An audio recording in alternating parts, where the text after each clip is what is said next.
Hai, good morning church. Morning semuanya. Happy Sunday semuanya.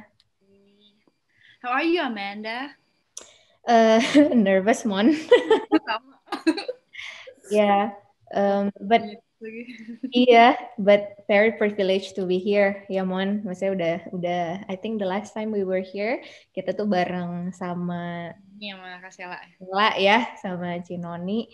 So here we are again. Dikasih kesempatan, dikasih privilege buat share the word of God today. So yeah, Mon, how are you?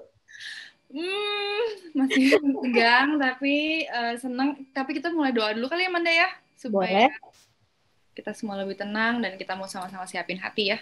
Yes. Firman Tuhan hari ini. Mari kita berdoa. Yuk. Bapak, terima kasih untuk hari yang indah ini. Terima kasih Tuhan buat segala berkat anugerah yang Engkau percayakan dalam kehidupan kami. Tuhan, kami mengucap syukur karena Engkau Allah yang setia, Tuhan Yesus Kristus. Pagi hari ini Bapak, kami mau satu hati, kami mau duduk fokus dan kami mau dengar firman-Mu, Tuhan Yesus Kristus. Berikan kami hati, telinga yang seperti tanah yang subur Bapak, sehingga kami boleh siap untuk belajar tentang firman-Mu hari ini. Terima kasih Tuhan Yesus Kristus, Roh Kudus-Mu bekerjalah dalam setiap kehidupan kami pagi hari ini. Thank you Lord Jesus, in your mighty name we pray, haleluya, haleluya, amin. Amen. Thank you, Mon, for praying. So, Manda, jadi aku mau cerita dari memulai tahun 2021 ini. Aku mulai tahun 2021 ini dengan perasaan yang lega, karena udah ngelewatin 2020 dengan segala pelajarannya. Harapan baru muncul dan aku melangkah masuk tahun ini dengan iman yang lebih besar. Amin. Walaupun aku nggak bikin resolusi, tetapi di dalam hati aku berjanji aku bakal menghargai waktu yang aku miliki dan memberikan yang terbaik yang aku bisa dalam setiap hal yang aku lakukan. Tapi ternyata itu semua hal-hal yang di permukaan aja. Jauh di dalam lubuk hati aku sebenarnya merasa lelah. Karena aku jadi semakin sulit untuk percaya sama informasi-informasi yang ada. Gitu. Saat ini kayaknya tuh semua orang punya opini. Semua orang punya agendanya masing-masing. Saat aku mikirin tentang kehidupan ini, melihat keberadaan aku dan sekitar aku sebagai gereja, kemana kita menuju, di tengah dunia yang sebenarnya nggak jadi lebih baik. We all know 2021 ternyata ya, maksudnya dengan berita-berita awal yang terjadilah yang kita semua sama-sama lihat gitu kan. Rasanya tuh aku pengen mundur dari segala hal-hal yang aku kerjain dan ya udah fokus aja membangun kehidupan aku sendiri gitu. I have my own family now. I have new dreams that I want to achieve. Lalu dalam perenungan aku, satu pertanyaan aku tujukan kepada diri aku sendiri. Dan pagi hari ini aku juga mau ajak teman-teman semua untuk menanyakan hal ini di dalam perenungan kalian. Apakah saat ini aku masih jatuh cinta dan sungguh mengasihi Tuhan? Are you personally deeply in love with Jesus right now? Because I remember being young, believing I can do all things to Christ who strengthened me. In everything I do, I go the extra mile simply because I was so in love with Jesus. Aku pernah, Amanda, duduk di halte bus di depan Ratu Plaza sampai jam 11 malam bareng sama temen aku pulang dari ibadah yud. Aku nunggu bus pulang sebenarnya.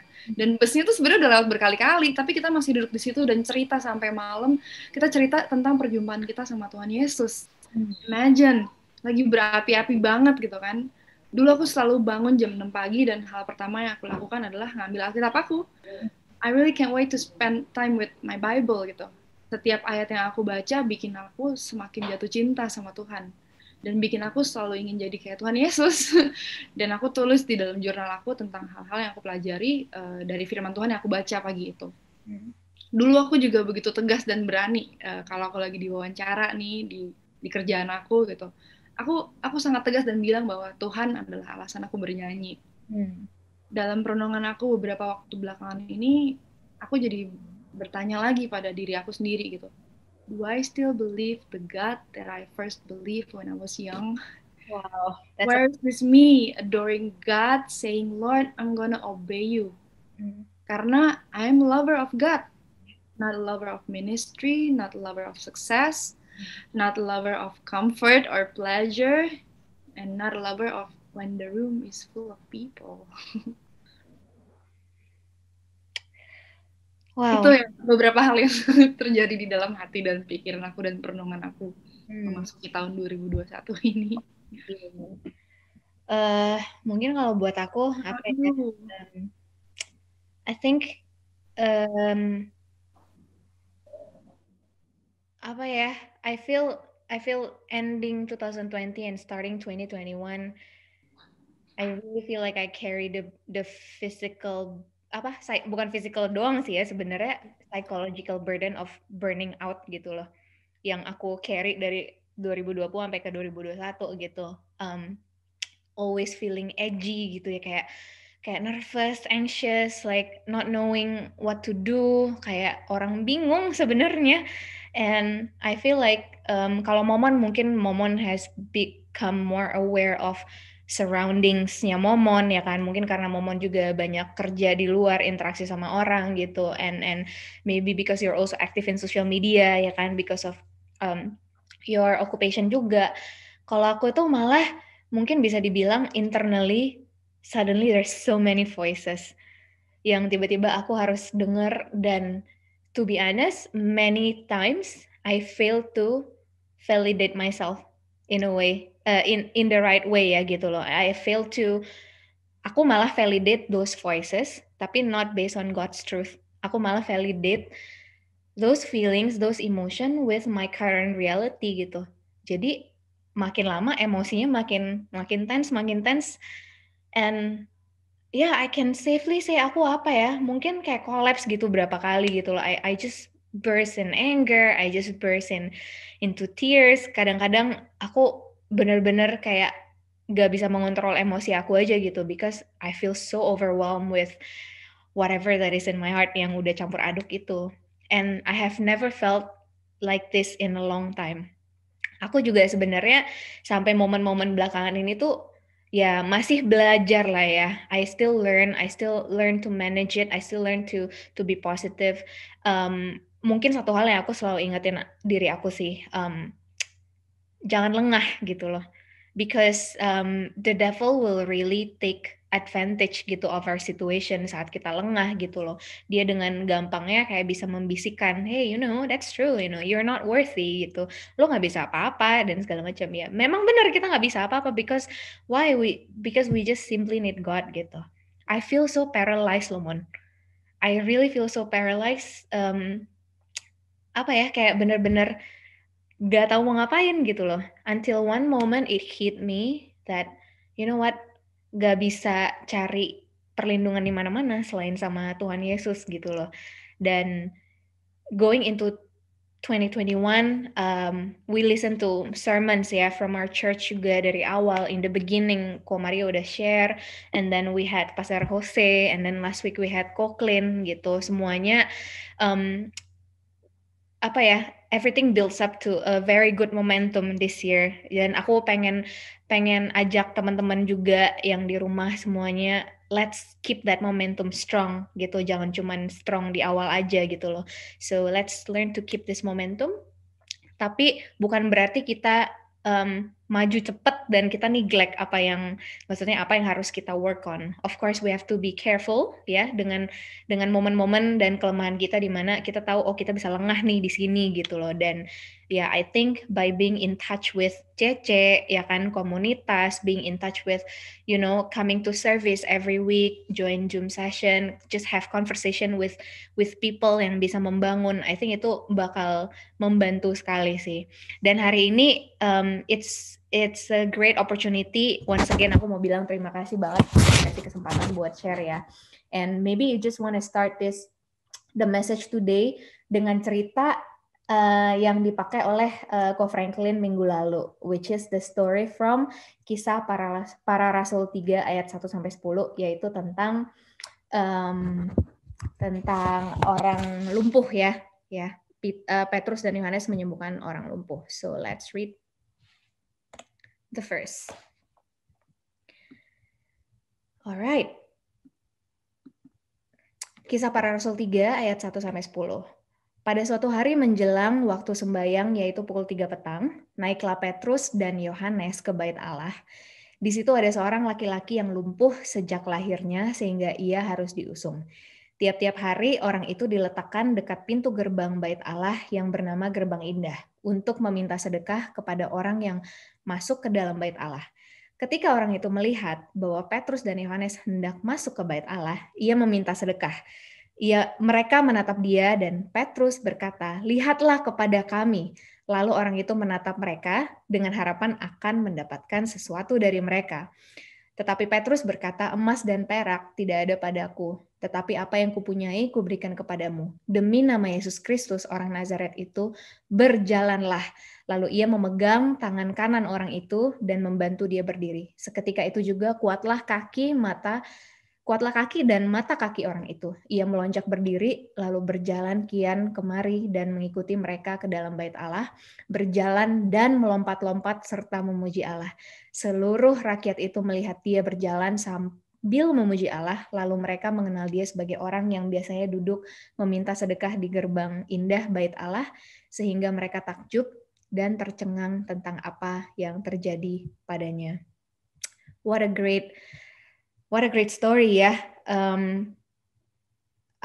Ini benar-benar menggambarkan ya, mungkin kalau kita bisa pakai ilustrasi ini sebagai kita yang sekarang lagi dilumpuhkan. Kalau aku melihat story itu sih, aku merasa ya aku dilumpuhkan. Kalau kita mendengar sermonnya Ko Clint minggu lalu ya, dia bercerita tentang kadang-kadang orang lumpuh ini tuh lupa gitu loh, dia maunya minta uang, dia expect-nya dikasih uang gitu loh, padahal Petrus dan Yohanes ada di sana to minister to him and ready to heal him, but he wasn't expecting a healing, he was expecting money gitu. Dan kadang-kadang mungkin kita yang selama ini bertahun-tahun lumpuh mungkin karena itu ya Mon, karena we're always asking for other things yang kita seharusnya nggak minta gitu loh. Fill our lives, fill our mind, our heart dengan hal-hal yang ya just fleeting aja, yang fana aja gitu. Sedangkan kita nggak benar-benar merindukan kesembuhan supaya apa Tuhan bisa pakai kita untuk tujuan yang lebih besar gitu. Dan hari ini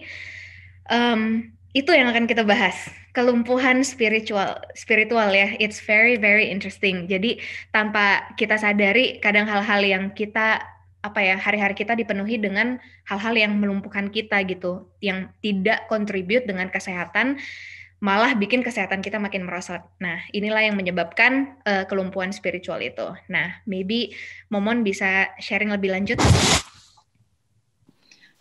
Tentang kelumpuhan spiritual, kalau aku mau sedikit share tentang kelumpuhan spiritual aku kali ya, bisa dibilang dari share aku tadi, maksudnya karena setahun belakangan ini banyak banget hal yang kita alami bersama secara tiba-tiba. Kita harus kita sendiri juga harus memperbaiki respon hati kita, karena semua yang datang ke hadapan kita tuh semuanya nggak terduga gitu. Aku menyadari satu hal gitu, aku sulit untuk menyadari atau sulit untuk sensitif sama apa yang mau Tuhan lagi bikin dalam kehidupan aku, sebenarnya mungkin karena selama ini terlalu fokus sama diri aku sendiri gitu. Dan aku menyadari sepertinya kelumpuhan spiritual aku saat ini adalah ya aku terlalu mencintai atau mikirin diri aku sendiri gitu. Aku mau share sama teman-teman tentang apa yang kita pelajari ya dari 2 Timotius 3 ayat 1-7. Itu keadaan manusia pada akhir zaman. Kita sama-sama baca ya. 2 Timotius 3 ayat 1-7 ya. Ketahuilah bahwa pada hari-hari terakhir akan datang masa sukar. Manusia akan mencintai dirinya sendiri dan menjadi hamba uang. Mereka akan membual dan menyombongkan diri. Mereka akan menjadi pemfitnah. Mereka akan memberontak terhadap orang tua dan tidak tahu berterima kasih. Tidak mempedulikan agama. Tidak tahu mengasihi. Tidak mau berdamai. Suka menjelekkan orang. Tidak dapat mengekang diri. Garang. Tidak suka yang baik. Suka mengkhianat. Tidak berpikir panjang. Berlaga tahu. Lebih menuruti hawa nafsu daripada menuruti Allah. Secara lahiriah mereka menjalankan ibadah mereka, tetapi pada hakikatnya mereka memungkiri kekuatannya. Jauhilah mereka itu. Sebab di antara mereka terdapat orang-orang yang menyelundup ke rumah orang lain dan menjerat perempuan-perempuan lemah yang syarat dengan dosa dan dikuasai dengan berbagai-bagai nafsu. Walaupun selalu ingin diajar, namun tidak pernah dapat mengenal kebenaran. Wah, nanti kalau teman-teman ada waktu, teman-teman bisa baca referensi dari kitab lainnya ya, dari NIV atau versi The Message dan lain-lain. Uh, kita skip aja ya Manda ya, NIV ini ya. Nanti Oke. teman-teman bisa baca ya. Oke. In the last days, kalau kita baca di ayat 2 Timotius 3 ayat 1-7 ini, in the last days it's gonna get terrible. Kenapa itu bakal why it's gonna be so bad gitu. Di sini Paulus nggak cuma membicarakan tentang keadaan dunia ya, keadaan akhir zaman, tapi he's talking about the church. Akan ada orang-orang yang beribadah kepada Tuhan namun memungkiri kekuatannya kalau kita baca di ayat tadi. Yang selalu ingin diajar tetapi tidak pernah dapat mengenal kebenaran. Orang-orang yang menyebut dirinya saudara tetapi hanya mengasihi dirinya sendiri. Masa ini akan sungguh-sungguh jadi masa yang sulit dan berat bagi orang yang setia kepada Allah. Paulus memberikan peringatan ini supaya memperkuat gembala dan gerejanya, kita semua yang tetap setia kepada Kristus dan kenyataannya. Yang gila dari hal-hal yang di atas yang kita baca tadi, yaitu keadaan manusia pada akhir zaman, adalah kita tuh udah jadi terbiasa dengan semua itu gitu. Kita nggak melihat bahwa sifat mencintai diri sendiri adalah akar dari berbagai dosa. Jalur menuju banyaknya hal-hal yang penuh sampah, bahkan di dalam gereja. Dewasa ini banyak orang yang mengajarkan bahwa kurang mencintai diri sendiri adalah akar dosa. Ini kan bertentangan dengan ajaran rasuli gitu. Dan kita saat ini cuma bisa bilang, ya what can we do? Apa yang kita bisa bikin gitu kan. Jadi hari ini jadi it's so normal, jadi normal banget hari-hari ini. Kenapa kita mencintai uang? Kenapa kamu mencintai uang? Kenapa kita menyombongkan diri? Kenapa kita angkuh? Kenapa kita kasar dan suka menjelekkan orang lain? Karena kita mencintai diri kita sendiri. Kita nggak mikirin apa yang kita lakukan terhadap orang lain. Apakah itu menyakiti mereka atau enggak. Kita cuma mikirin diri kita sendiri. Aku teringat sebuah lagu yang dulu mesti aku nyanyiin waktu aku ujian nas vokal. Lagunya Whitney Houston. Kayaknya teman-teman mungkin tahu lagu ini. Atau angkatan tuir kali ya, nggak tuir. Senior, cielah. Lagunya kayak gini. The greatest love of all is easy to achieve. Learning to love yourself. It is the greatest love of all. Wow, waktu aku mengerti liriknya dan saat ini aku lihat-lihat lagi, ini ternyata adalah ajaran populer saat ini. Love yourself, self-love, segala macam. Mari kita fokus mencintai diri kita sendiri, supaya kita bisa mengasihi orang lain. Atau gimana kita bisa cinta orang lain kalau kita sendiri juga kurang mencintai diri kita sendiri gitu. Kita bisa menemukan slogan itu di mana-mana sekarang. Padahal sebenarnya yang sedang terjadi adalah mungkin kita cuma sedang tergila-gila sama diri kita sendiri. Kita ingin membicarakan tentang diri kita. Gimana kita bisa mencintai diri kita sendiri, gimana orang lain bisa mencintai kita, dan hal ini udah jadi bagian dari keseharian kita. Kita bahkan membuat satu halaman di sebuah platform yang berbicara tentang diri kita. Kita ingin semua orang lihat kita gitu kan. Bahkan kita tungguin likes dan komen dari orang-orang bakal bilang apa nih, orang suka nggak ya gitu yang kita tampilin. Kita ingin orang mendengar opini kita. Kita tuh seperti membuat kuil bagi diri kita sendiri agar orang lain dapat melihatnya. Dan kita membuat diri kita terlihat sebaik mungkin. Saat ini hal tersebut adalah normal. Aku pun melakukannya. Dan seringkali aku merasa nggak ada sejahtera. Berkali-kali aku melakukan social media detox. Karena aku selalu mempertanyakan diri aku dan apa yang aku lakukan dan apa yang aku pikirkan gitu. Berapa banyak social media detox yang aku perlukan gitu. Sampai akhirnya aku benar-benar berdoa dan minta Tuhan untuk menyelidiki hati aku. Paulus berkata, it's gonna get terrible. People are gonna be lovers of self and not lovers of God. And there goes my heartbreak. So, memberontak terhadap orang tua, masalah yang besar. Tetapi hari-hari ini kayaknya kita lebih terkejut kalau ngeliat anak-anak mematuhi orang tuanya daripada anak-anak yang memberontak. Sang Rasul menubuatkan bahwa iblis akan menyebabkan kerusakan besar atas keluarga.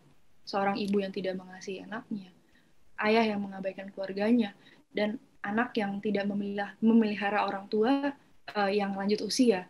Manusia jadi hamba uang, hamba kesenangan, dan hanya mengejar keinginannya sendiri. Waktu aku masih remaja, aku banyak dengar tentang kekudusan dan kemurnian. Dulu sering banget tuh, waktu masuk YUT pasti temanya selalu tentang itu, tentang kekudusan. Generasi ini merupakan generasi yang luar biasa banget. Kita bersedia melakukan segalanya untuk menegakkan keadilan. Kita berjuang untuk kesetaraan, kita melawan perbudakan, kita memberi makan orang-orang yang membutuhkan, kita menyuarakan tentang hal-hal sosial. Dan ini sedang sangat populer. Tapi generasi yang sama ini yang kita lihat juga merupakan generasi yang menjauh dari kekudusan. Kita bersedia mengambil langkah-langkah yang berani, tetapi apakah kita juga bersedia menjaga tubuh kita tetap kudus dan pikiran kita tetap murni? That's right. We're living in a time where people are excited about doing crazy things, living by faith, but unwilling to preach the truth. Ouch. Oh, you want to repeat that once again? Yeah. That's very good. Yeah. We are living in a time where people are excited about doing crazy things, living by faith, but unwilling to preach the truth. Come on. Membaca ini aku juga langsung, aku langsung mengevaluasi segala macam tindakan aku, perkataan aku, isi hati aku. Kita nggak akan diserang ketika kita memperhatikan orang-orang dibutuhkan. Ketika kita mencintai alam, mencintai bumi, kita nggak akan diserang oleh orang lain ketika kita melakukan hal tersebut. Tetapi kamu akan diserang ketika kamu berkhotbah tentang moralitas yang ada di Alkitab. Kita akan diserang ketika kita berkata, hanya ada satu jalan keselamatan, yaitu melalui Yesus Kristus. Berapa banyak orang yang akan mengutarakan opininya masing-masing. Dan seringkali kita memilih untuk diam dan mengejar hal-hal yang populer. The idol of my rights. Ini berapa kali aku coba baca, aku coba mengerti, aku coba memahami the idol of my rights atau hak saya. Terus mendatangkan malapetaka pada hidup kita, keluarga, dan masyarakat kita. Revolusi seksual tahun 60-an menghasilkan seks menjadi lebih diterima secara sosial di luar batas-batas ketat pernikahan heteroseksual. Perselingkuhan, penyakit kelamin, pernikahan terbuka, petelanjangan, bahasa seksual, dan hubungan bebas. Ini sekarang jadi hal biasa di dunia ini dan menyentuh setiap rumah. Semuanya kita bisa ketemuin di gadget kita, teman-teman. Mentalitas my body, my choice telah menghasilkan aborsi sesuai permintaan yang telah membunuh dari 60 juta anak yang belum lahir. Membantu orang bunuh diri yang terselubung sebagai kematian dengan martabat. Oh, no. Ini adalah versi akhir dari my body, my choice. Apakah harus seperti itu? Haruskah hidup ini selalu menjadi tubuhku, pilihanku? Kita sebagai orang percaya, orang Kristen harusnya lebih tahu. Kita memiliki kebenaran firman Tuhan.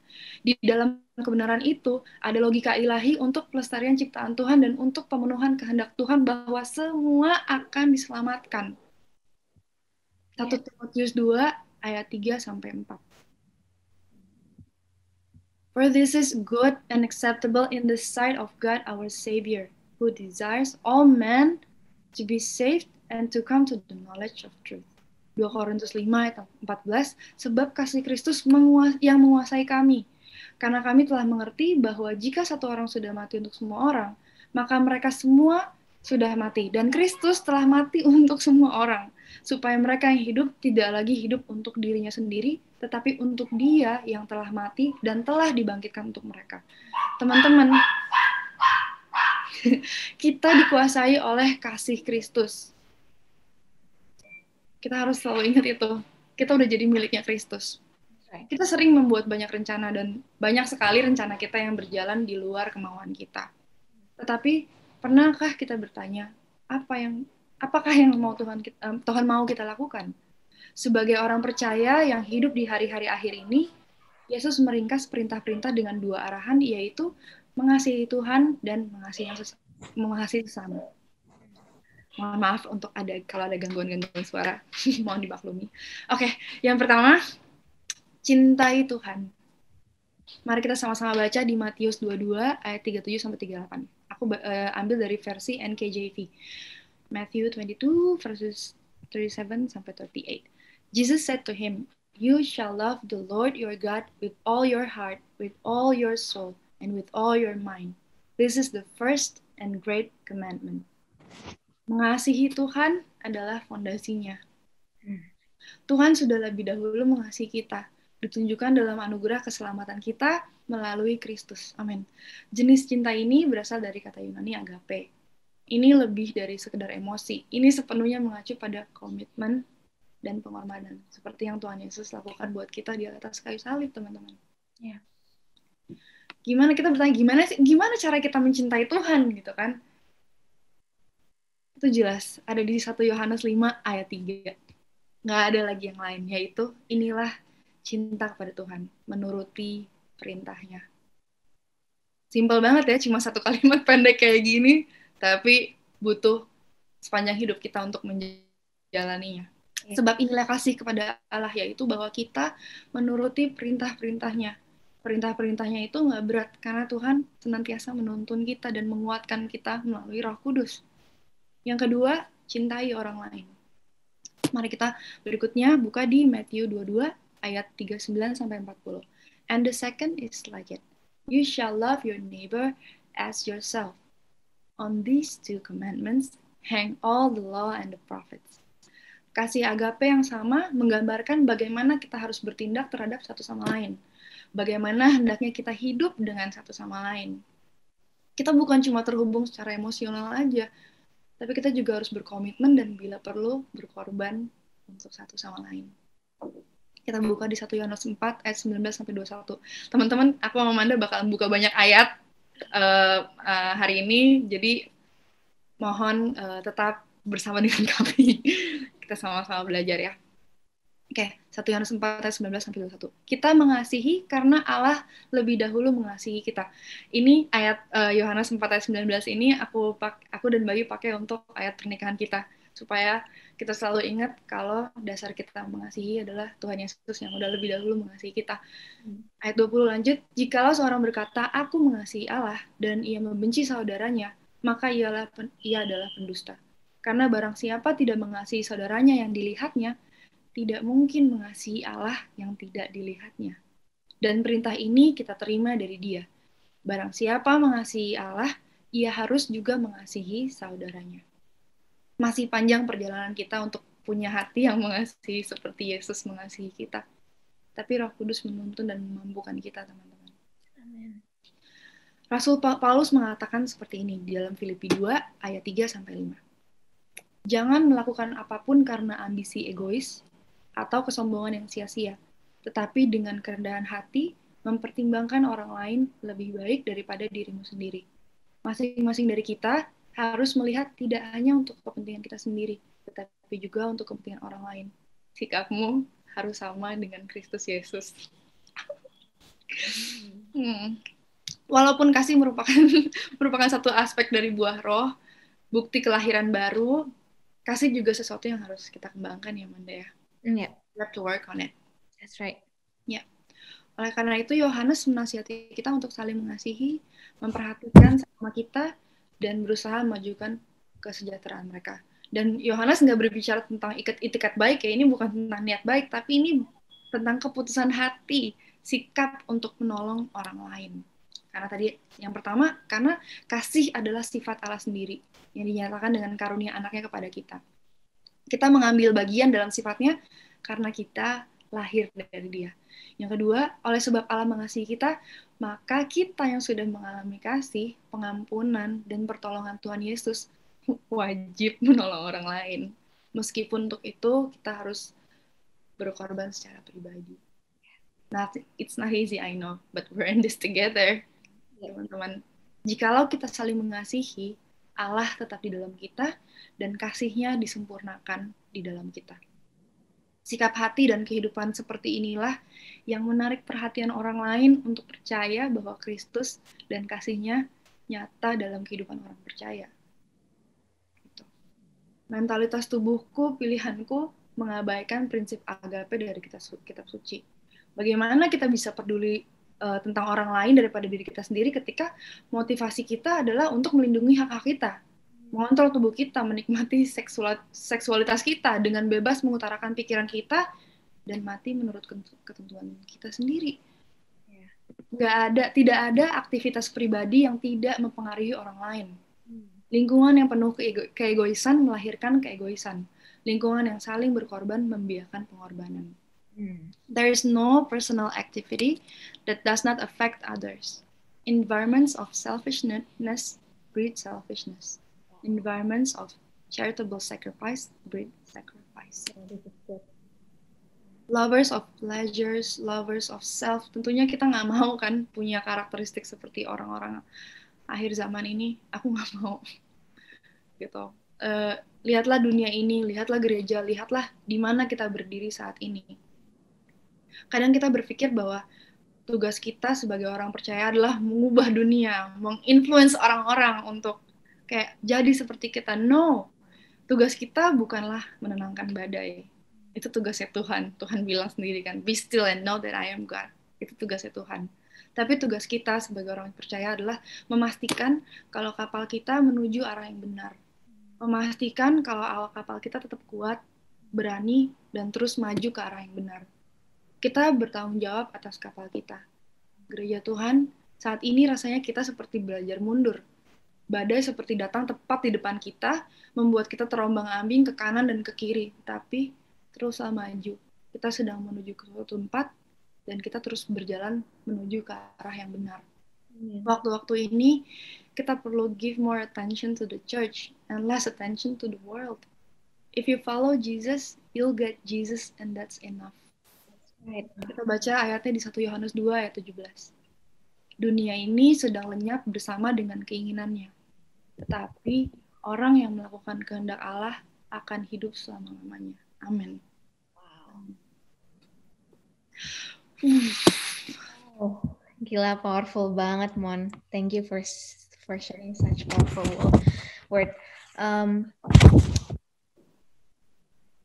Pas prepare ini ya, baca sharing sama Momon, baca notes yang Momon berkali-kali, and we go through our notes together. Aduh, ini apa ya, kayaknya butuh keberanian dan butuh courage, butuh iman yang besar untuk bisa jadi kayak Esther in the Bible, you know. Esther in the Bible kan dia kayak you're born for such a time like this gitu loh. Dan kita jadi orang beriman, maksudnya jadi anak generasi saat ini tuh jadi reflect, oh God, is it really gitu loh? Am I born for such a time like this? Tapi day by day sometimes we are just beaten up gitu, kayak sama kelemahan kita sendiri, our lack of sensitivity to the Holy Spirit, our lack of self-control. Buah-buah roh itu kayaknya kesannya kayak jauh dari raih kita gitu loh. It seems like it's so hard to be in the presence of God, and that is where I'm going to ya.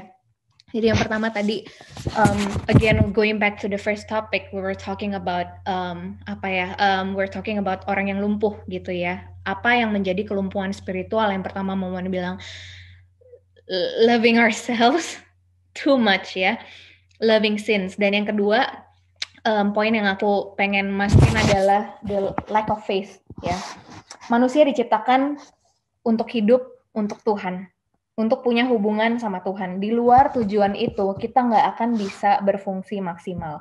Kalau kita terus-menerus, kita berontak, kita nggak mau, kita mau hidup di luar Tuhan, akibatnya kita akan rusak dan hancur.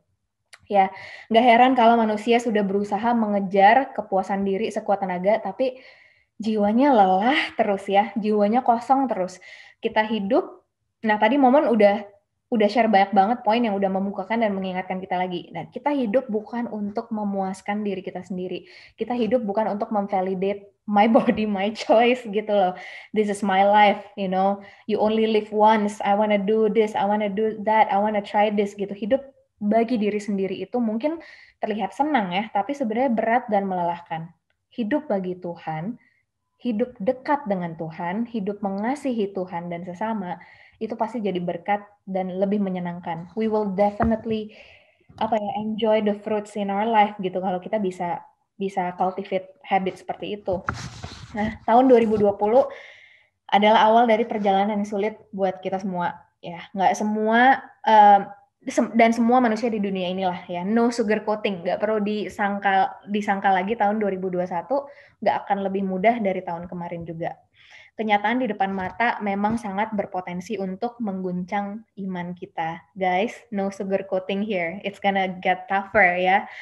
Or mungkin akan tetap bergoncang terus gitu. Nah, di sisi lain, ruang gerak pelayanan gereja pun sebenarnya menjadi terbatas ya. Kita nggak bisa ketemu, kita nggak bisa ngadain KKR, retret, kita nggak bisa visit teman kita mau jenguk teman yang lagi sakit aja mikir 2 kali, aku aja mau jenguk teman yang lahiran aja mikir 2 kali gitu.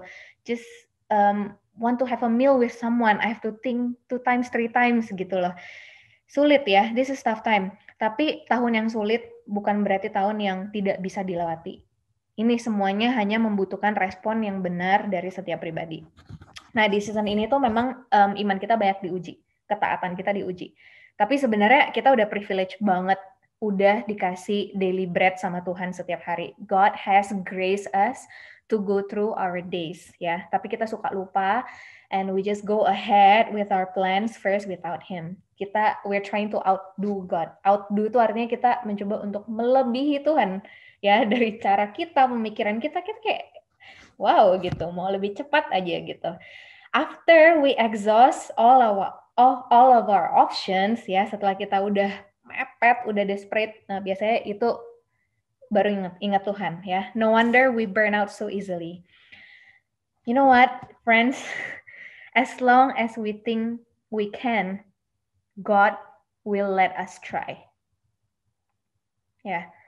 As long as we think we can with our own power and might, ya, God will let you try. God will let you try. Tuhan akan kasih kita kesempatan untuk kita jalan sendiri sebenarnya. But many times, again and again, udah terbukti mau berapa kali pun kita mencoba, kita nggak akan mampu. Karena apa? Our weakness will soon reveal itself. Ya. Will soon be exposed gitu. Maksudnya, ya mau apa lagi gitu. Sumber kekuatan kita itu cuma dari Tuhan. Just like Israel ya, Manda ya? Iya kan? Benar kan? And hal-hal yang membuat kita malu, yaitu weakness-nya kita, tapi itu justru give purpose to God's strength. Kalau mungkin ngebahas poinnya Momon tadi, loving God seems so hard gitu ya. Yeah, it's because we're so self-absorbed aja gitu. Kita nggak akan punya kemampuannya sebenarnya kalau kita nggak mengambil dari source yang benar gitu, dari source yang tepat gitu. Nah, balik lagi, our weakness give purpose to God's strength. Kelemahan kita membuka jalan buat kekuatan dan kuasa Tuhan untuk bekerja di dalam hidup kita. What we need to do is just confess from the heart. Ya, God lead my way today. God lead my thoughts. God lead my heart. Ya, take over me. Jadi right now, at this moment aja kita udah mikirin nih, what am I gonna have for lunch ya? What am I gonna have for dinner ya? Gitu. Kita di setiap momen aja kadang kita udah mikir ke depan banget gitu. But whenever we think about tomorrow's task with today's strength, we will always be anxious. Setiap kali kita memikirkan tugas-tugas besok, hal-hal yang akan terjadi besok, dengan kekuatan dan kemampuan kita hari ini, kita akan selalu anxious. Kita akan selalu nervous, takut, dan segala macam. Karena, you know what? You will always be fearful. But one of God's best promise is that I will go with you. Ya, He will equip you for your tomorrow. Itu aja sih. So as long as we stay faithful with our today, kita taat aja hari ini, kita laluin dengan kekuatan dari Tuhan hari ini, He will be there in our tomorrow. He will always equip us. Amin. Aku mau share ayat berikutnya. Hope you guys are not distracted by all this screen sharing. Nah, nih ayat favorit kita, ayat hafalan dari sejak zaman SD, sejak zaman. Ayat kekuatan kita ya. Udah ayat hafalan banget nih dari sekolah. Nah, kita sering banget ya dari kecil sampai sekarang kita sering banget mengutip ayat ini, Filipi 4 ayat 13. Segala perkara dapat kutanggung di dalam Dia yang memberi kekuatan kepadaku. Ya, kita menjadikan ayat ini tuh kayak mantra gitu. Ya, we use it as our mantra. Tiap kali aku ingat banget sih zaman-zaman dulu mau ujian ya. Tiap kali kayak disuruh mama pasti kayak ayat hafalan, hafal itu, percaya itu, doain itu gitu. Nah, tapi okay, that's not where I'm going ya. Nah, tapi kadang-kadang gini deh, kita menggunakannya tuh di luar konteks ya, tanpa benar-benar mengerti tujuan dan cara kerja yang Tuhan maksud tuh di ayat itu gitu. We didn't realize, maybe we didn't read enough of the whole context ya di perikop itu. Nah, di Aku suka banget nih versi amplified-nya. Aku pengen kalau teman-teman ada di rumah juga bisa baca sama-sama. Ini juga adalah bisa dibilang ayat emas gereja kita tahun ini sih ya. Tapi mungkin belum dikasih tahu gitu. Tapi let's just dive into this verse. Dikatakan di sini Philippians 4 verse 13, I can do all things which he has called me to do through him who strengthens and empowers me to fulfill his purpose. I am self-sufficient in Christ's sufficiency. Ya, jadi bukan I am self-sufficient in myself, ini in Christ's sufficiency. I am ready for anything and equal to anything through him who infuses me with inner strength and confident peace. Amen. Man, so powerful. Kita selama ini nggak baca full version-nya. Kita nggak baca full version kan? Nah, kelupaan nih ada satu ayat lagi. We don't read the full context gitu. And John 15 verse 5, it says, for without me, you can do nothing. Guys, tanpa Tuhan Yesus, apalah arti muscle-muscle kita ini? Apalah arti hidup kita ini gitu. Saya benar-benar berharap ya, hari ini kita bisa sama-sama ingat kalau kita tuh menyembah Allah yang besar, dia punya purpose besar, dia punya kekuatan besar, melebihi apapun yang ada di dunia ini. So let our worries and anxiety, our fear and wrong thinking about the future be gone in Jesus' name. Amen. Ya, kita harus buat ruang buat Tuhan bekerja ya. Udah saatnya kita declutter our mind, kita declutter hati kita. Apa hal-hal yang nggak penting, yang nggak esensial, yang membelenggu, itu kita buang deh, kita declutter. It's time for us to make space for God. Ya, and this is actually my prayer, my prayer motto this year, and my life motto juga, to give room, atau give space and time to grow. Ya, first and foremost, of course, to God. Ya, He creates the space and time. Jadi Tuhan yang menciptakan itu loh. Tuhan yang menciptakan dimensi ruang dan waktu. Jadi cuma Tuhan yang benar-benar tahu bagaimana untuk utilize it to the max gitu. He knows how to make use of mine. Dan kalau saya selalu pakai kekuatan atau himat saya sendiri, maka nggak akan ketemu purpose yang Tuhan udah siapin buat saya di season ini ya. Dan membuat ruang bukan berarti kita total lepas kendali dan pasrah ya sama apa yang Tuhan rencanakan. Di Zoom minggu lalu kita ada bahas tentang zona nyaman ya, how comfort zone can be so dangerous in our faith. God will not move if you don't move. God will not move if you're still bound by your sins. God will not move when you still keep your own agenda. Kita perlu tanya sama Tuhan, apa sih yang harus aku let go Tuhan? How can I deny myself? Ya, apakah itu ternyata ego kita, kesombongan, agenda-agenda kita selama ini, ketergantungan kita dengan dosa, atau mungkin idol-idol kita. Nah, ada beberapa alasan kenapa kita susah menggerakkan iman kita di saat-saat seperti ini. Dua hal yang pengen saya bahas. Yang pertama, karena kita tidak sensitif sama pergerakannya Tuhan.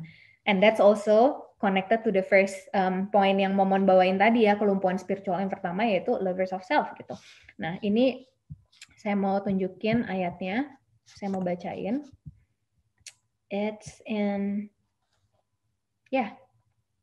Nah, di Kisah Para Rasul 3 ayat 1 sampai 10 ya, tentang cerita the paralyzed man, the lame man ya, orang yang lumpuh itu. Ketika orang itu melihat bahwa Petrus dan Yohanes hendak masuk ke bait Allah, ia meminta sedekah.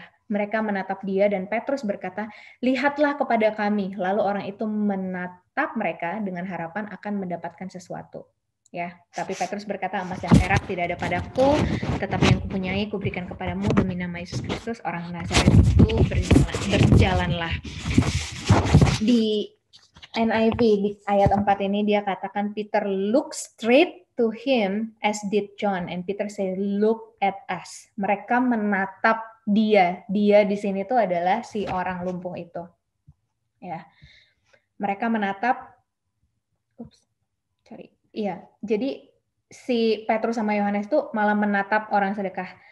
Orang yang lumpuh ini. Orang lumpuh ini pasti senang sekali ya karena pada saat ditatap, karena biasanya kalau ada pengemis tuh kita cenderung nggak mau lihat, nggak mau deket-deket gitu ya, karena apalagi sampai bikin eye contact. Tapi responnya Petrus sama Yohanes tuh beda banget gitu. Dia sadar this guy is coming towards them ya. This guy has been hanging out there every day. Dan dia sadar, dan dia bukannya buang muka atau menghindar takut dimintain duit, but they actually made eye contact and they came to him. Ya, dia bilang, look at us, silver and gold I do not have, but what I do have I give to you. In the name of Jesus Christ of Nazareth, walk. Apa lesson dari cerita di sini? Ya, lessonnya adalah Peter and John are sensitive to the needs of others. Ya, you know, sometimes we think we are the only one that need breakthrough. Kita pikir cuman kita yang struggle, kita jungkir balik berdoa, kayaknya susah banget begitu loh. Kadang masalahnya itu apa ya, kayak bukan karena apa-apa gitu, tapi karena mungkin kita self-centered aja gitu. We don't see the needs of others around us. But tell you what, God is the Alpha and the Omega. Dia adalah Dia adalah awal dan akhir. Dia tahu segala kebutuhan dan kesakitan yang dialami anak-anaknya. Tuhan bisa pakai kita untuk menjadi perpanjangan tangannya. There may be a greater need that God wants you to pray for right now. Mungkin langkah iman yang Tuhan maksud bukanlah sesuatu yang ada di hidup kamu saat ini, tapi orang-orang di sekitar kamu. Mungkin saudara atau teman ada yang sedang membutuhkan sesuatu di lingkungannya kalian. Ada teman atau keluarga yang sedang sakit, mungkin lagi grieving, kehilangan orang terdekat, ya, mungkin bisa jadi rumah tangganya lagi di ujung tanduk, hampir bercerai, mungkin keuangan dan bisnis lagi anjlok. You know, while you pray for your breakthrough, intercede for them. Kita doakan kebutuhan mereka, kita pinjemin iman kita yang walaupun cuman kecil banget ini, kita pinjemin, berkuasa. Iman itu kecil pun berkuasa. Ya, untuk teman kita yang lagi putus asa, kadang kuncinya adalah untuk membuat diri kita itu just simply be available for God to use. Tuhan bisa pakai kita saat kita mulai copotin lensa kita dan kita pakai lensanya Tuhan. Dan caranya tuh cuman dengan mendekat sama Tuhan aja. Ya, kita cari tahu hatinya Tuhan, kita cari tahu gerak-geriknya Tuhan, kita cari tahu patternnya Tuhan. And He will lead your steps. Ya, your prayer and your faith will not only be for you alone, but for others as well. How beautiful, ya. Nah, yang kedua, abide in God. Ya, amazing ya, when we abide in God. Nah, ini yang kedua, exactly the point. Ya. Kita itu meninggalkan hadiratnya Tuhan, makanya kita susah menggerakkan iman kita. We don't abide. We don't remain in His presence. Mungkin kita kecewa, mungkin kita nggak sabar.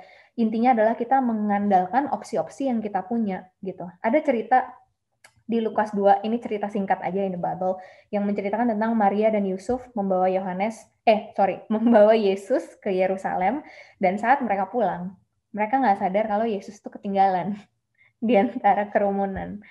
Yesus saat itu berumur 12 tahun ya. Nah, walaupun 12 tahun doang nih. Nah, yang lucunya Maria dan Yusuf menyangka bahwa Yesus ada di antara orang-orang seperjalanan pulang sama mereka. Ya, ini aku munculin ayatnya aja sekilas ya. Nih, sehabis dari perayaan, mereka berjalan pulang, tinggallah Yesus di Yerusalem tanpa diketahui orang tuanya.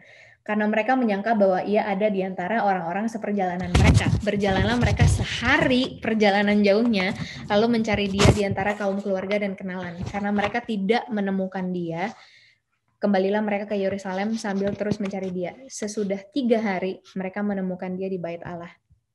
Guys, Jesus was gone for 3 days. Okay lah, for 1 day, 1 whole day, and the parents don't even know. Maria dan Yusuf tidak tahu. Ya, I wonder how many times we suppose that God is with us, but when we're really doing is our own thing.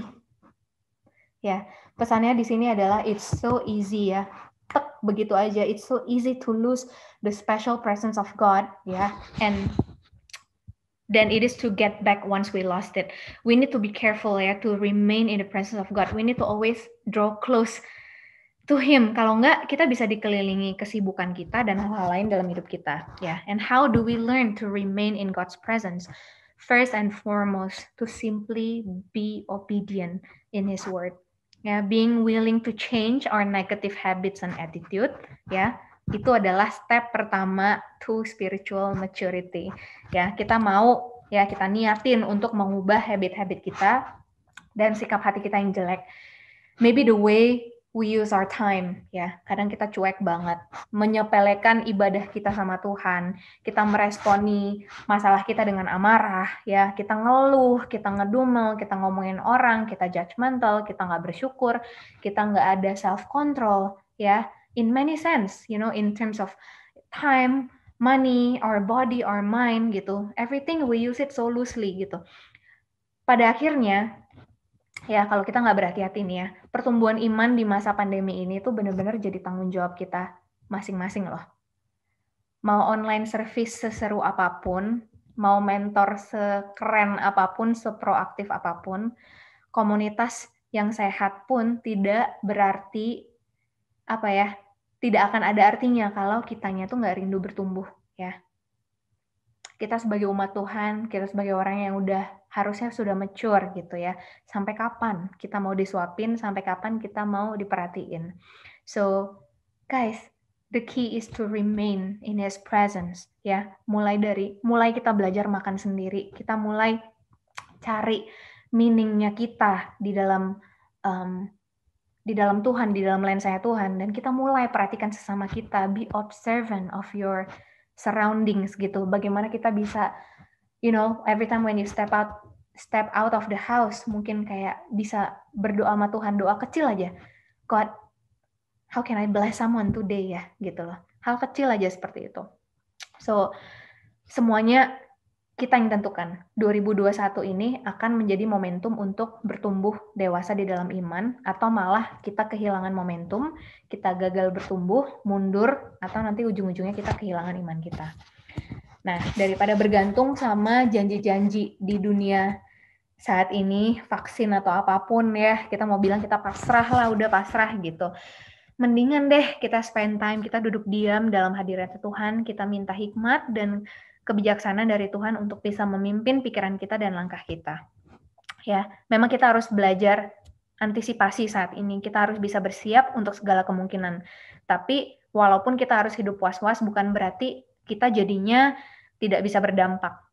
Ya, kita masih punya space saat kita. Nah, itu yang aku bilang tadi, saat kita bikin ruang, itu banyak yang Tuhan Yesus bisa lakukan gitu loh. We make sure that we make room and we make sure that we ourselves are available.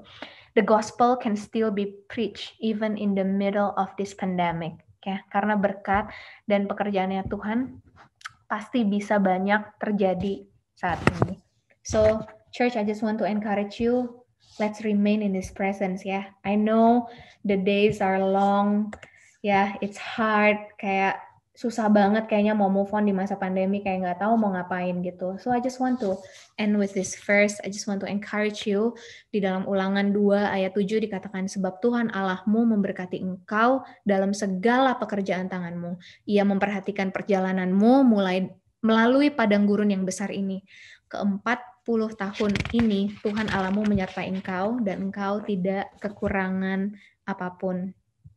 Amin. Guys, kita nggak akan kekurangan apapun. God will be there for us, will protect us. He will come through. Yeah, He will help us to break through in the situation. Tell you what, COVID or no COVID, Jesus is still Jesus. Yeah, He remains the same yesterday, today, and tomorrow. He works the same way. He loves us the same. His patterns are the same. His characters are the same. Itu yang harus kita kenali, caranya Tuhan. Ya, yang mungkin caranya Tuhan tuh mungkin kita nggak bisa ngerti gitu loh, tapi kita bisa notice patternnya Tuhan ya. Saat kita belajar untuk sensitif, kita bisa lihat pattern-pattern hidup kita, certain things that start to happen ya, saat hal-hal tertentu udah mulai terjadi. Misalnya kayak kita di-challenge, kita diuji iman kita dalam satu hal ini. When God starts to show us something, make us remember something, tiba-tiba kayak mungkin Roh Kudus kayak kok ngingetin kita ini terus sih gitu. Nah, that means there's something yang Tuhan pengen kerjakan. Cuman ya kitanya aja apakah kita mendekat sama Dia apa enggak untuk bisa mengenal pattern itu. He is the same Jesus that works through Abraham. He is the same Jesus that works through Moses. He is the same Jesus that works in Noah's life, David, Joseph, dan banyak orang lainnya. So yeah, it's easy to get lost in our lives ya, gampang. Even kadang-kadang kita udah rajin berdoa, kita rajin pelayanan, kita rajin memimpin ya, it is still easy. Gampang loh, tetap masih ada celah gitu loh. Kalau kita tidak berhati-hati untuk apa? Untuk tidak remain in his presence gitu. Kita terbawa arus, kita terbawa habit, jadinya autopilot aja pakai kekuatan diri sendiri. But you know, even for me in the process of writing this sermon, I think God is so kind. Saya diingetin betapa berharganya pengalaman dan encounter kita sama Tuhan ya. Guys, He is really the Alpha and the Omega. Jesus is the beginning and the end. And this month theme, Jesus is the beginning. I want to encourage everyone untuk memulai semuanya with Jesus, asking Jesus, telling Jesus, ya. God loves to hear our story sih. Mungkin kadang-kadang kita kurang cerita aja ya. Kita kurang spend time, and remaining in His presence can be as simple as, you know, just share apapun yang ada di dalam hati kita, struggle-nya kita. So that's from me. Momon, you wanna take from here? Ya, ini sebentar lagi udah bakal selesai. Aku tadi ya kenapa kita bisa berjalan sejauh ini dan bisa lupa tiba-tiba gitu aja alasan kita berjalan sampai sejauh ini. Padahal Tuhan Yesus sebenarnya begitu dekat sama kita. Aku mau ingetin teman-teman tentang cerita ketika Tuhan Yesus membasuh kaki murid-muridnya. Kita pernah bahas ini juga ya, Manda ya, waktu itu. Waktu kita ini berdua di Yohanes 13. Waktu itu Petrus bilang, Tuhan, ini kan waktu Last Supper ya, waktu mereka lagi makan ya. Yeah. Tuhan, Engkau hendak membasuh kakiku, kata Petrus gitu. Lalu Petrus bilang, Engkau tidak akan membasuh kakiku sampai selama-lamanya, katanya gitu. Lalu Yesus menjawab, jika aku tidak membasuh engkau tidak mendapat bagian dari aku. Kita tadi udah bahas ya, Manda, seperti tadi Manda bilang, di luar Tuhan kita nggak bisa melakukan apa-apa. Mau kita udah berjalan sejauh apapun, tapi kalau kita nggak berjalan bersama dengan Tuhan, kita nggak tahu hasilnya berkenan atau nggak buat dia kan. Tadi juga Manda udah sempat bahas tentang Yohanes 15 ayat 5. Kita buka sekali lagi ya. Akulah pokok anggur, dan kamulah ranting-rantingnya. Barang siapa tinggal di dalam aku, dan aku di dalam dia, ia berbuah banyak. Sebab di luar aku, kamu tidak dapat berbuat apa-apa. Aku mau lanjutin tentang sharing aku yang tadi dari 2 Timotius 3 ayat 2 Timotius 3 ya. Lanjutannya adalah 3 ayat 10-17. Kita baca versi bahasa Indonesianya. Tetapi engkau telah mengikuti ajaranku, cara hidupku, pendirianku, imanku, kesabaranku, kasihku, dan ketekunanku. Engkau telah ikut menderita penganiayaan dan sengsara seperti yang telah kuderita di Antioquia dan di Iconium dan di Listra. Semua penganiayaan itu kuderita dan Tuhan telah melepaskan aku daripadanya. Memang setiap orang yang mau hidup beribadah di dalam Kristus Yesus akan menderita aniaya. Sedangkan orang jahat dan penipu akan bertambah jahat. Mereka menyesatkan dan disesatkan. Tetapi hendaklah engkau tetap berpegang pada kebenaran yang telah engkau terima dan engkau yakini. Dan selalu mengingat orang yang telah mengajarkannya kepada kamu. Ingatlah juga bahwa dari kecil engkau sudah mengenal kitab suci yang dapat memberi hikmat kepadamu dan menuntun engkau kepada keselamatan oleh iman kepada Kristus Yesus. Segala tulisan yang diilhamkan Allah memang bermanfaat untuk mengajar, untuk menyatakan kesalahan, untuk memperbaiki kelakuan, dan untuk mendidik orang dalam kebenaran. Dengan demikian, tiap-tiap manusia kepunyaan Allah diperlengkapi untuk setiap perbuatan baik. Kalau kita baca dari ayat per ayat, nggak pernah sekalipun setiap tindakan kita itu lepas dari tuntunan Tuhan Yesus Kristus, teman-teman. Kalau aja kita mau sensitif enough sama tuntunannya dia nggak akan pernah ninggalin kita. Setiap kali kita memutuskan untuk, Tuhan, aku mau balik lagi sama engkau. Tuhan, aku mau balik lagi abide sama engkau. Tuhan tuh nggak pernah jauh. Tuhan tuh selalu tuntun. Tuhan nggak pernah ninggalin kita, teman-teman. Kalau teman-teman lihat firman-Nya Tuhan untuk mengajar, menyatakan kesalahan, memperbaiki kelakuan, mendidik orang dalam kebenaran. Di setiap langkah yang mau kita ambil, Tuhan tuh ada bersama kita, bersedia menuntun kita, mengasihi kita, teman-teman. Teman-teman, Yesus berdoa untuk kesatuan kita. Satu seperti Bapa dan Anak adalah satu. Imagine, satunya bukan kayak bersatu bersahabat, tapi enggak, seperti Bapa dan Anak adalah satu. Ia bukan hanya ingin kita rukun, tetapi ia berdoa supaya kita dengan sempurna menjadi satu dan ia termaksud di dalamnya. Agar dunia percaya bahwa Yesuslah Mesias. Ujung-ujungnya semua tindakan kita balik lagi sama Tuhan, buat Tuhan, untuk menyatakan Tuhan dalam kehidupan kita, gitu kan. Kita mau sama-sama baca dalam Yohanes 17 ayat 18 sampai 23. Teman-teman boleh ambil waktu untuk buka gadget kalian kalau misalnya Alkitabnya ada di gadget, atau kalau kalian lagi pegang Alkitab bersama dengan kalian, yuk kita sama-sama buka Yohanes 17 ayat 18 sampai 23. Sama seperti Engkau telah mengutus aku ke dalam dunia, demikian pula aku telah mengutus mereka ke dalam dunia. Dan aku menguduskan diriku bagi mereka, supaya mereka pun dikuduskan dalam kebenaran. Dan bukan untuk mereka ini saja aku berdoa, tetapi juga untuk orang-orang yang percaya kepadaku oleh pemberitaan mereka. Supaya mereka semua menjadi satu, sama seperti Engkau ya Bapa, di dalam aku, dan aku di dalam Engkau. Agar mereka juga di dalam kita. Imagine being one with the Lord our God. Mereka juga di dalam kita, supaya dunia percaya bahwa Engkaulah yang telah mengutus aku. Dan aku telah memberikan kepada mereka kemuliaan yang Engkau berikan kepada aku, supaya mereka menjadi satu, sama seperti kita adalah satu. Aku di dalam mereka, dan Engkau di dalam aku, supaya mereka sempurna menjadi satu, agar dunia tahu bahwa Engkau telah mengutus aku, dan bahwa Engkau mengasihi mereka sama seperti Engkau mengasihi aku. Teman-teman, kemuliaan, kasih, apa semua udah Tuhan kasih, bahkan yang sempurna ya, kemuliaan dan kasih yang sempurna, satu seperti Bapa dan Yesus adalah satu, dan kita ada di dalamnya gitu loh. My God, mereka di dalam, Tuhan bilang agar mereka juga di dalam kita. Our unity caused the world to believe that Jesus is the Messiah. Imagine, kesatuan hati kita semua sebagai brothers and sisters in Christ, bahkan Tuhan Yesus termaksud di dalamnya, caused the world to believe that Jesus is the Messiah. This is the gospel, teman-teman. Inilah berita yang harus kita kabarkan ke semua orang, bahwa Jesus is the Messiah, dan caranya bagaimana? Ketika kita satu. Ketika kita menjadi satu, bukan cuma jadi satu karena kita teman dekat atau udah lama kenal. No, seperti Bapa adalah satu.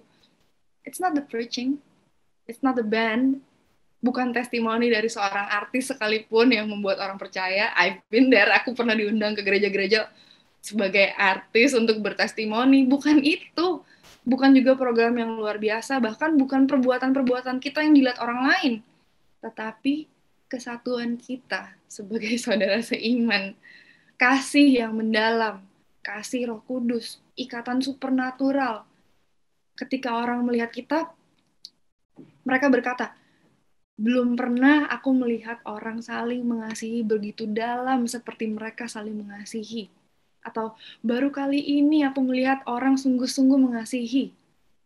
Gak pernah aku lihat orang saling mengampuni seperti mereka saling mengampuni.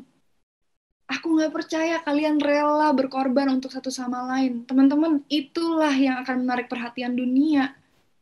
Friends, church, my brothers and my sisters, let's pray for that type of love. We're supposed to love each other. Bukannya cuma mikirin diri kita sendiri, kepentingan kita, agenda kita, no. Mengasihi Tuhan dan mengasihi satu sama lain. Akan menjadi semakin berat dan semakin susah kalau kita terus mikirin masalah kita, kemauan kita, kepentingan kita, mimpi kita. Kita bukan diciptakan untuk itu. We're supposed to love each other. God has a plan for the church. He wants us to be so in love with each other, so unified.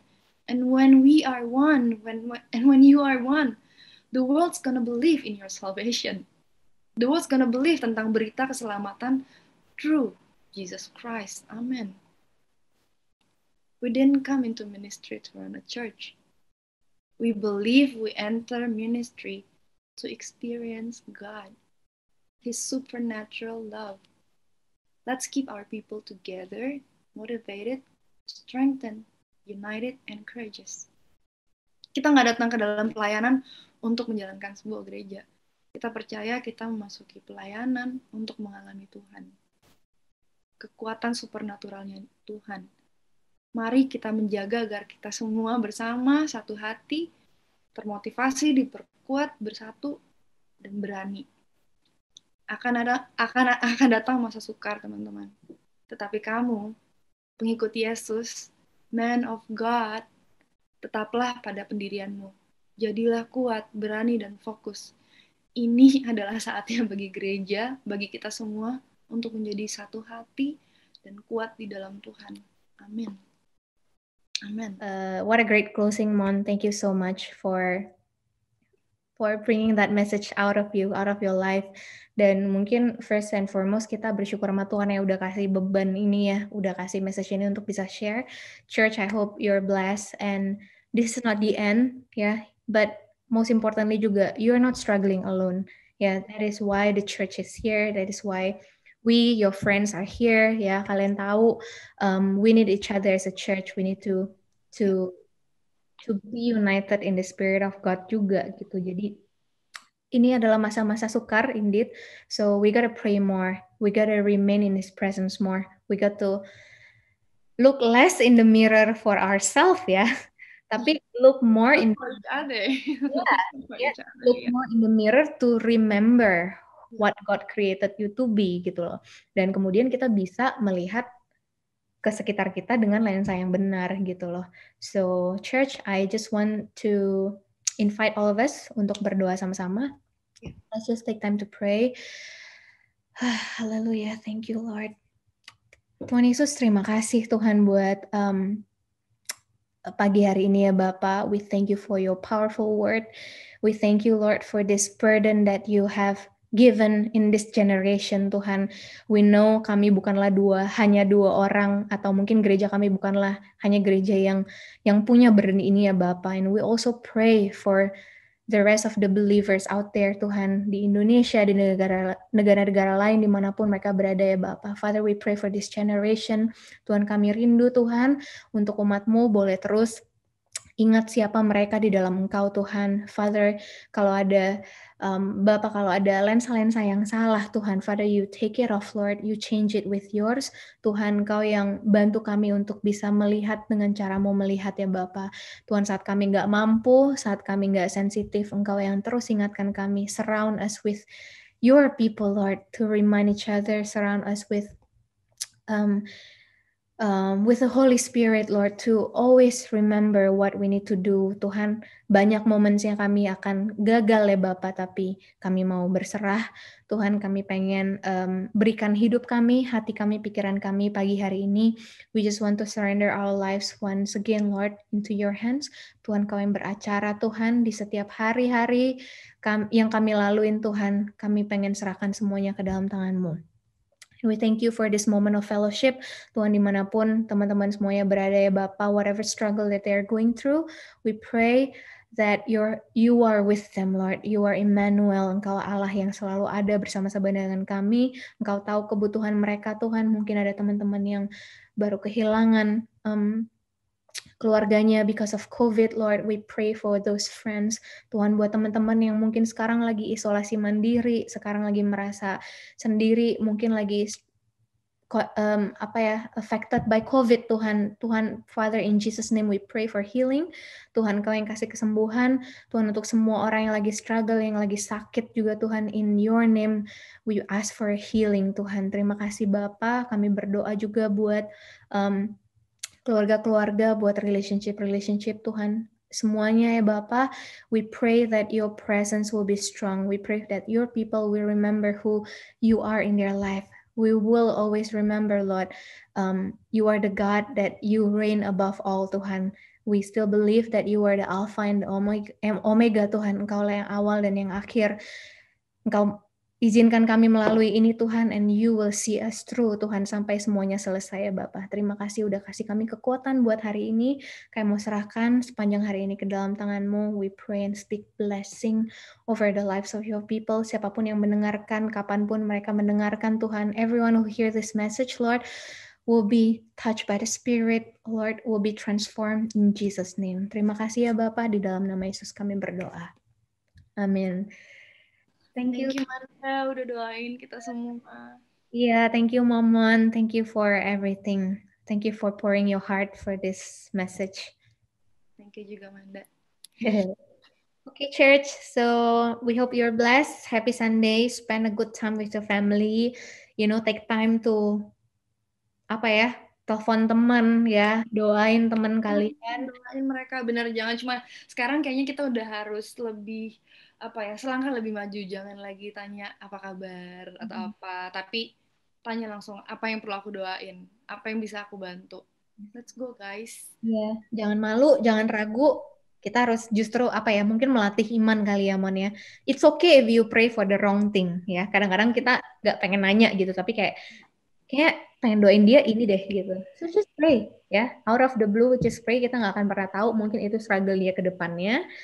Maybe we think oh it's just one prayer, tapi ternyata itu malah membawa harapan buat si orang itu. So never stop guys praying for people ya. So okay, alright.